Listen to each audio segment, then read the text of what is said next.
John, first up, Senior Hurling Championship on Saturday. Yeah, Stevie, look, it's down to the semi-final stage now of our championship, and I suppose the first up on Saturday is 4:45 in Thurles, Tuamivara and McCarthy. Was the last time the sides met was last year, and it was in a Group 2 game. They were in the same group there, and on that occasion Tuamivara just barely got over the line on it. And moved on to this year, then they were in separate groups. Tuam top Group 1 there, and they defeated J.K. Brackens in the quarter-final there 2 weeks ago by 5 points. They're in the semi-final for the second year on the trot now, bearing in mind they went out to Kilnadangan, the eventual winners last year. But look I suppose at the outset of this, no one would have predicted this pairing for a semi-final. I don't think anyone would have. And I suppose they also wouldn't have predicted McCarthy Boroughs, with all due respects to them, reaching the semi-final stages, you know. Would Michael McCarthy have even thought that at the start? Yeah, Stevie, I suppose the simple answer is no. That McCarthy being in a semi-final is a shock, and I suppose definitely after the quarter-final draw when it was Kilnadangan, they definitely didn't think it. But I mean, all credit to McCarthy. They've had a very, very good season, excellent mid-campaign where they got to the final, came out of their group, where they learned a lot maybe from the game against Thurles Sarsfields in round 2. They had a very good victory over Roscrea in round 1, and I would say got a fair all hiding off of Thurles in round 2, but possibly learned a lot from it, and went in at half time 8 points down to Kilnadangan and were able to dig out the win. So look, I mean, when you win like that, winning is what it's all about, and they were ahead at the final whistle, and they're in the semi-final on merit. John, Eddie Brennan, what does he bring to McCarthy? Well, I suppose this is his second year in charge of them, and it usually takes maybe a while for a new guy to bed in stuff. But look, Mike said that they had a good mid-campaign, and it was really only in the last 10 minutes when they were down to 14 men that Lockmore sort of took over and pulled away in that last 10 minutes. And you know, they brought that forum onto the championship. Sarsfields again gave them a bit of a trimming, all right, in round 2, but they bounced back and, you know, finished second in that group, into the quarter final, up against the champions, red hot favourites. I think there were probably money on Kilnadangan, were not only to win that game, but I think to win the championship. And McCarthy were something like 25-1 outsiders. Probably the of the 8 teams left at that stage, the bottom. Look, and I'll be honest myself, I thought, and I won't make any bones about it, I thought that they had no chance against Kilnadangan. But it just shows you a game of hurling, and they are there on merit. You know, it is never over until the final whistle. They got it in the winner in extra time or in added time. But go back to Tuamivara there. I suppose Darragh McCarthy has been their main man again this year, from place balls mostly, but they have the Delaney's and they have Mark McCarthy, and you know, they're all capable of scoring on any given occasion. They will fancy their chances on Saturday. You know, they have been training there, I think they've been training in Dr. Morris Park there a few times since that. They will fancy their chances up against McCarthy, because they'll probably think, you know, that McCarthy were sort of lucky in the finish about it. That's the way they'll be looking at it, but they won't take any chance. It's all on the day, yeah. But I think, you see, they're forewarned now. That's the thing about it. That's the surprise element of McCarthy Boroughs is gone at this stage. Like, anyone that will take them for granted, you know, will do so at their risk. But I still think that now they have good players, and we saw it. Kieran Morris went off injured at half time the last day, and he would have been the free taker. But they had a guy there, Tom Ryan, I think he was up in the back line. He got a goal there. Max Hackett, of course, then got the goal in injury time, and that's what they're all talking about. But in between, there was a John Maher there, ended up with 5 points from play. Like, you know, they had their score getters as well. But I do honestly think that the element of surprise is gone, and I would fancy Tuamivara to advance to the final, Stevie. Michael, who do you think? Tuamivara or McCarthy Boroughs? I suppose, Stevie, when the 4 teams went into the hat for the draw for the semi-finals, Toom and McCarthy were hoping that they were going to be drawn out against each other, and that's the way it fared out. And both teams will go into it. Obviously, McCarthy with a bounce in their step from their quarter-final victory. Toom are back here again last year, having gone out to Killadangan, and Killadangan seemed to have been their kind of Achilles heel over the last couple of years, and now they're out of it. So that might set Toom off.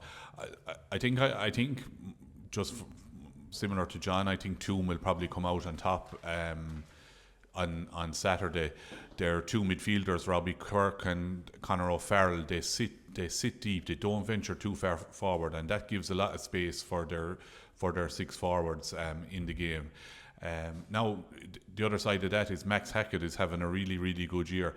Possibly not his best game the last day, but still came up with the goal to win it when he went in full forward, a serious catch. And while you may question the steps, he was definitely fouled. So the game was going to. I would imagine if it was blown for the free, it would have been a draw, you know.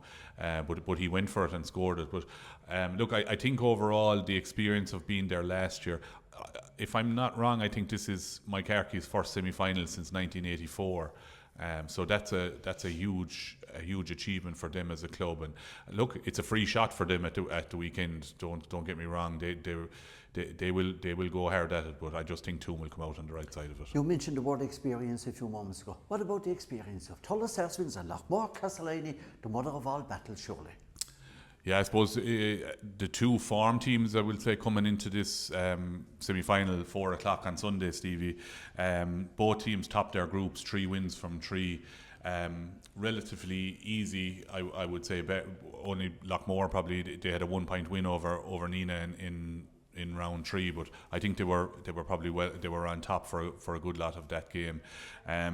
The two teams met in the mid-quarter final early in the year, and Lochmore came out on top 226 to 220. They had 5 unanswered points in the last 5-10 minutes of the game, which pulled away from the Sars.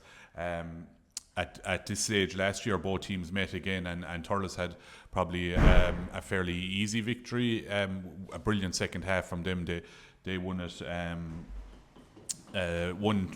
122 to 212. It finished, Stevie, that day, and I think Thurles they were good value for their victory. And of course, then their previous meeting to that was the county final 2021 when it went to extra time, and Lochmore came out on top by a single point, you know.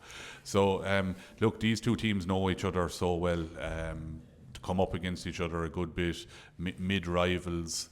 I suppose the stats say that Lochmore score in around 27 points per game, and they concede just over 20 points per game, whereas Thurles Sarsfield score just over 30 points per game and concede 20 points as well. So look, you can never count out the McGraths, and I would say the Thurles jersey brings out the best in John and Noel. Noel definitely seems to play probably a little bit deeper this year, being more the provider than the scorer. He hasn't a whole pile of scoring. And chief supplier as well. Yeah, that's what I mean. He's a provider for the other players around him. I mentioned it probably on the last video. Kieran Connolly is in really good form. He's there. He is one of their top scorers from play. He has 10 points to his name over the 4 games, so he's a very good addition. And Ed Connolly is back and in good form too. The Thurles side, Aidan McCormack does all the scoring for them as regards free taking and so on. But Conor Stakelum has 112 got it over the course of the championship and is in really good form. So yeah, look, a real interesting game. Very hard to call a winner in this. If we're still in Thurles at 6 o'clock on Sunday evening, because the game isn't over and it's an extra time, it wouldn't surprise me at all, Stevie. John, on Sunday evening I will be going live to you at the stadium, and as Michael said there, don't be surprised if this one goes to extra time. Yeah, that's a big one to call. But look, Lochmore seems to be the forum team so far this year in the championship. You know, came through the mid, got their championship. You know, if anything went wrong in the rounds in the championship in the group there. They had to fall back at the preliminary, but they didn't have to use it. They came through unscathed and find themselves where they are now in against the Sarsfields on Sunday. And I'm like Mike, I find it very hard to call, but you know what? I have a slight inkling towards Loughmore on Sunday. John, while I have you, the relegation final. It's a Logadora taking on Tipperary Kenyans. Yeah, look, I suppose at the start of the year, I sort of had Templederry in my sights there to be in the relegation battle. Lara was probably in the same boat, and as things panned out during the group stages, it headed that way, it looked that way. Even though Lara had a very, very good game in the final match of the round, they seemed to have come on, as the championship moved on. Now, they were drawn against Borrisoleigh in the semi-final there a couple of weeks ago, and they gave Borris some battle in that. Now, they didn't get over the line. That's why they're in the final on Sunday against Templederry. Templederry now for the last couple of years have been there or thereabouts, and I think I don't think they'd mind, put it that way. No team likes to go down, but I think Templederry are they're probably just that little bit not good enough at the moment for senior, and they're sort of labouring, and guys are not enjoying their hurling then, you know what I mean? So I fancy Lara to get through in this one, Stevie. Michael, agree or disagree? I think John's point there about Lara, Stevie, and they would say they finished the group with a win over Holy Cross, and they played very well against Borrisoleigh. I think I was talking to a Lara man, and they elected to play into the wind after winning the toss against Borrisoleigh, and they're probably ruined that decision, because maybe trying to get they might have preferred to be ahead going in at half time and see what would Boris peg them back. But look, I think at the end of it, Boris probably were the better panel on the day and came out on top. But Templederry's Achilles heel seems to be conceding goals, and I think over the course of the championship they might have 16 or 18 goals conceded, and if they conceded 5, I think, to Rosgrave in the last game. And look, if they're going to keep conceding goals like that, it's not going to end well for them.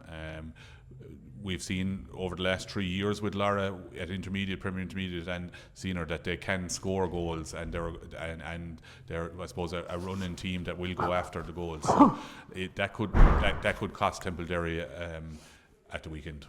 John, I expect you for the Premier Intermediate Hurling Championship semi-final. Cashel Kincormic's and Upper Churchtown Ban. They're out on Saturday. Saturday 3 p.m. in the stadium as a curtain raiser to the Tummyvara McCarthy game, and what a curtain raiser it is. I suppose at the start of the campaign there, they would be the two teams that was on most people's mind as being in contention for promotion and to win out the Premier Intermediate. Upper Church, down from last year, pipped on the final relegation day, pipped by a point, find themselves down, probably favourites to go back up. Things didn't go as smoothly for them as they probably themselves might have thought. They were beaten by the Swan in the opening game of the group, and justifiably so. A good match it was, but I suppose we find then, as you take that into context, the Swan are already back into the semi-final as well, and Cashel, on the other hand, are this is their third year out of 4 being into the semi-final stage, have never reached the final, expected every year to do well. They got a sort of a run after winning the West there. They hit a bit of a blank in the county championship there, finishing third in the group, and which meant that they had to go the preliminary quarter-final route, and that was against Borlahan there a couple of weeks ago. Now it took them probably 52 or 3 minutes to get, to put Borlahan away, but they did it in the finish, and they finished well in that game. That brought them up against the Sarsfields the last day. I don't think they probably done all their hard work against the wind in the first half against Sarsfields, but I don't think anyone, including themselves, would have thought that they would, drive on in the second half and really finish 325 to 113. Ross Bonner there 2-3 the last day from play. He's nipping in every game, 3 and 4 points every round. It's very effective. West Championship, right through the county championship. Owen Connolly the last day 6 points, 4 of those from long range frees, as he did against Borlahan in the previous round in the preliminary when Cashel were sort of under a bit of pressure in the second half. He landed some huge long range frees, and that's a big thing, you see. That's a heartbreaker for any team. Devon Ryan again there from takes the frees in the forwards. Look at the last good from open play as well. He does, yeah, but I mean he's mainly a free taker. The last day Upper Church against Éire Óg, it was a very, very hard one to fathom out, because it was by no means a good game, and there's no point about it. Very mediocre. The Church got 3 goals in the first half. Probably McCarthy, Éire Óg will be sort of kicking themselves for them as well, for the concession of those early goals. Éire Óg came out in the second half there, and they kept the Church scoreless, I think, for about 22 or 3 minutes. And then it was the legs that the Church had were able to bring on in the last 10 minutes, got them over the line. But look they're still where they want to be, though, even though they played bad. And that's the sign of an okay team, when you can get over the line, get your victory playing bad. Now they're up against on one of them will have to go out on Sunday evening, and that's the bottom line. But I have a sneaking feeling there for Cashel. Now it's not divisional affection, but I think just the way I think they have turned the corner, Cashel have, and I wouldn't be surprised if they just sneak a victory and into the final. But with the Church, anything can happen. Michael, what are your views? Yeah, I tend to go along with what John O'Shea said there, Stevie. I think Cashel are probably bringing the form into the game. They on the same day that Church and Éire Óg played, they beat the Sars, in same weather conditions in Holy Cross, and I think Cashel are probably bringing the form into it. Upper Church have been hot and cold all year, and I suppose both of them have to a certain extent. They both won their divisional championships. They both stuttered in round 1 of the county championship, both losing, and then picked it up. Cashel obviously needed the preliminary quarter final to get back in, but I think Cashel bring the form into it, into this game. It'll be disappointing for the Church, but I think I was in Kilcommon as were the two of you. The Church certainly weren't firing that day, and they got 16 scores, 18, 3-5 in the first half, 8 points in the second half, and obviously the conditions were very poor, but Church certainly didn't set the world on fire that day. I wonder who will set the world on fire between Carrick Swans and Gorton Hoodlane goal in the other semi. Yeah, real interesting game this one now, Stevie. The Swan are back, I think, in a semi. I don't know the last time they were in a semi-final, let alone playing in the stadium. So that'll be a big occasion for the Carrick side. Gorton they've been in semi-finals and finals. They were in the final in Thurles against Roscrea 2 years ago, and were very unlucky not to come out on the right side of the result. So this is an interesting game coming into it. Both Swan topped their group. They had it topped by the end of the second round, and they did lose to the Mines in round 3, but they had made quite a number of changes to their team, so it's not something that you could read a whole pile into. And they returned to form in the quarter final, winning 121 to 112 against Burgess, and held Burgess to only 2 scores in the whole game, with Stephen Murray getting 111 out of the 112, a fairly comprehensive victory for the Swan. Gortnahoe, similar enough, they destroyed St Mary's in the quarter final, 4-18 to 13. They do have the Indian sign over Mary's over the last couple of years, and I think this is the 3rd year in a row that they've beaten them. But they got three first half goals in 3 or 4 minutes that probably set the victory up, and it's an interesting goal. I do think Gortnahoe could have the goal scoring vein in them that could see them over the line. The experience of playing in the in the stadium will be huge for Gortnahu. They do have Cian Hayes, who has scored 234 in the championship so far. So, he is a real asset to them. On the other side, another guy who is still only under 20 is Callum Lanigan for the Swan, and he has put up big scores in the 3 games he played. He didn't play that game against the Mine, so he's a guy that I look forward to seeing on Sunday. And I think in maybe an under 20 panel or jersey, certainly next year, he looks like an exciting talent. But I just have an inkling, based on goal scoring form, that Gortnahu will get over the line the weekend. I suppose the big talking point here as well is the relegation final of the Premier Intermediate, and here you have Sean Tracy's and Newport. It's almost like a local derby. Yeah, they could have tossed for a home venue, and none of them would have had to travel too far. But this one is in Nina on Sunday at 1:30, Stevie. A real local derby. Newport and the Tracys. It's probably only 10 minutes from Rare Cross to Newport Town, and look, both of them are struggling. They met in last year's or in the championship 2 years ago, and the Tracys came out on top 122 to 411, and that victory for Tracys put Newport into relegation that year. Look, it's a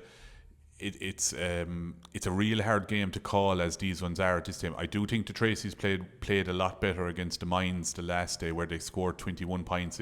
They lost 219 to 21, but I suppose getting 21 scores was big, and it shows that they're starting to show a little form. And Shawnee Rogers was back manning the number 6 position for them, and that's, I think, when the Tracys play well.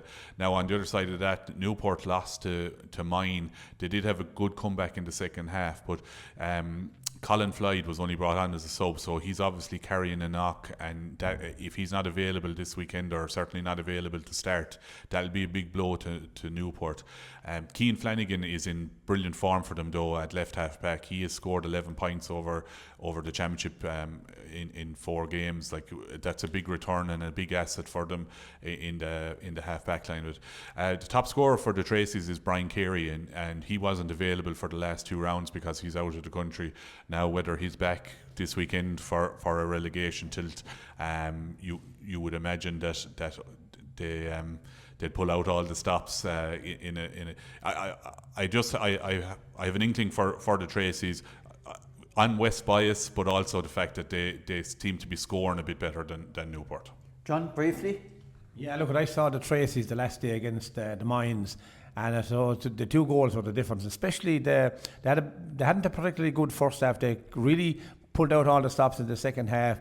Actually went into the lead, but it was probably Jason Ford engineered goal about 2 minutes from time. Really, there was a difference between the sides, Stevie. I think if Tracys play like they did the last day against Newport, I think they will retain their Premier Intermediate status for next year. Gentlemen, thank you both for joining me.